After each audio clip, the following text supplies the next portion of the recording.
রবিবারের দুপুর মানে একটা জম্পেশ লাঞ্চ চাই। তাই আজকে কোনো কিছু না ভেবে বানিয়ে ফেললাম ভেটকি মাছের পোলাও। বাজার থেকে ভেটকি মাছ নিয়ে এসেছিল, বেশ সুন্দর সাইজের। সেটা দিয়েই বানিয়ে ফেলবো ভেটকি মাছের পোলাও। তোমরাও দেখে নাও কিভাবে বানাবে, অত্যন্ত ইজি প্রসেস। তোমাদের সঙ্গে প্রথমেই বলে রাখি, এই রান্নাটা আমার শাশুড়ি মায়ের থেকে শেখা।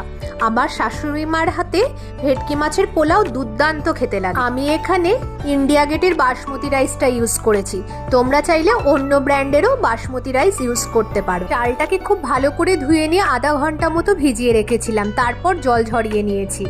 তারপর মাছগুলোকে ভালো করে ম্যারিনেট করে রেখেছিলাম, নুন হলুদ আর একটু লেবুর রস মাখিয়ে। তারপর একটা কড়াই বসিয়ে দিলাম, সর্ষের তেলটা ভালো গরম হয়ে গেল, তার মধ্যে ছেড়ে দিলাম মাছগুলো। যেই লাল লাল করে ভাজা হয়ে গেল তারপর তুলে নিলাম। আর কড়াইয়ের মধ্যে যেই তেলটা পড়ে থাকলো তার মধ্যে তেজপাতা, শুকনো লঙ্কা, একটু সাজিরে, সমস্ত রকমের গোটা গরম মশলা, একটু জায়ফল, জয়িত্রীর গুঁড়ো, সমস্ত কিছু দিয়ে ফোড়নে দিলাম। যেই ফোড়নের গন্ধটা ছেড়ে গেল তারপর পেঁয়াজ কুচি আর আদা রসুনের একটা পেস্ট বানিয়ে রেখেছিলাম কাঁচা লঙ্কা দিয়ে, সেটাও দিয়ে দিলাম। একটু মশলাটা ভালো করে ভাজা ভাজা হয়ে এলো, তারপর দিয়ে দিলাম দুটো পেঁয়াজ বাটা আর দুটো টমেটো বাটা, আর টক দইও খুব ভালো করে ফাটিয়ে রেখেছিলাম, সেটাকেও মিশিয়ে দিলাম। সব কিছু দিয়ে যেই মশলাটা কষে আসলো তার মধ্যে দিয়ে দিলাম সমস্ত গুঁড়ো মশলাগুলো, জিরে গুঁড়ো, ধনে গুঁড়ো, লঙ্কা গুঁড়ো, একটু সামান্য হলুদের গুঁড়ো আর গরম মশলার গুঁড়ো আর সামান্য গোলমরিচের গুঁড়ো। সমস্ত মশলা যেই কষা হয়ে গেল তার মধ্যে মাছগুলোকে দিয়ে দিলাম।